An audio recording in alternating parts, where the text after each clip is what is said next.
Most of the time, markets actually work very well. When lots of businesses compete with each other, prices tend to stay reasonable and consumers have plenty of choice.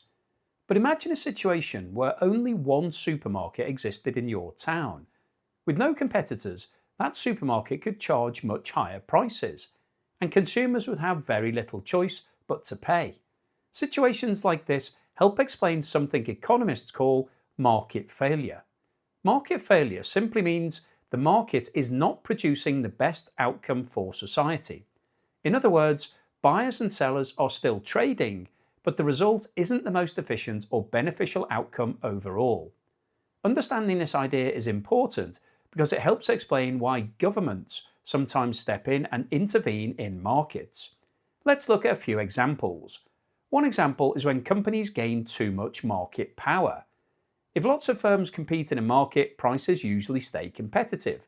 But if one company dominates the market, it may become a monopoly.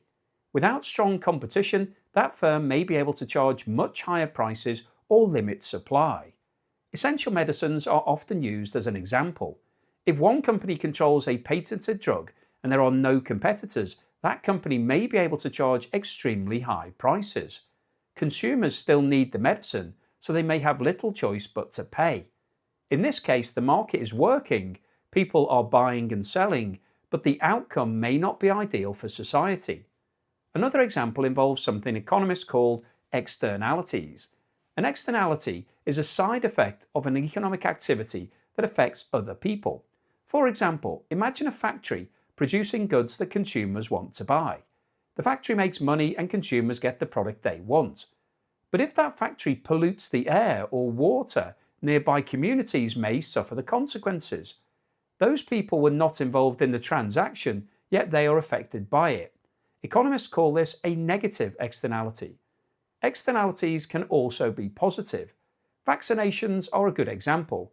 When somebody receives a vaccine, they protect themselves from illness, but they also reduce the spread of illness to others.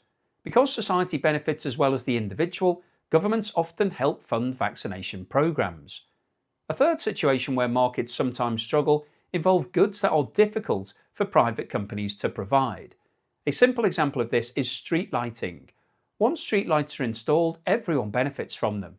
You can't easily charge each person who walks down the street using the light, however, and because of that, private companies may find it difficult to make money providing street lighting.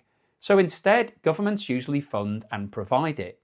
Roads, flood defences and national parks are other examples where governments often step in. So the idea of market failure helps economists understand when markets don't work perfectly. Markets are often very efficient, but sometimes they produce too much, too little, or the wrong kind of outcome for society. In those situations, governments sometimes intervene through regulation, taxation, subsidies, or public spending. So let's quickly recap.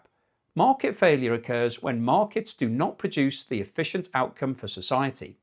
This can happen when firms gain too much market power, when economic activity creates externalities, or when markets struggle to provide certain goods. Understanding market failure helps explain why governments sometimes step in to influence how markets operate. In the next video, we'll look at one of the most widely used ways economists measure the size of an economy, gross domestic product, or GDP. And in future videos in this series, we'll also explore topics like inflation, unemployment, economic growth, and how governments try to manage the economy.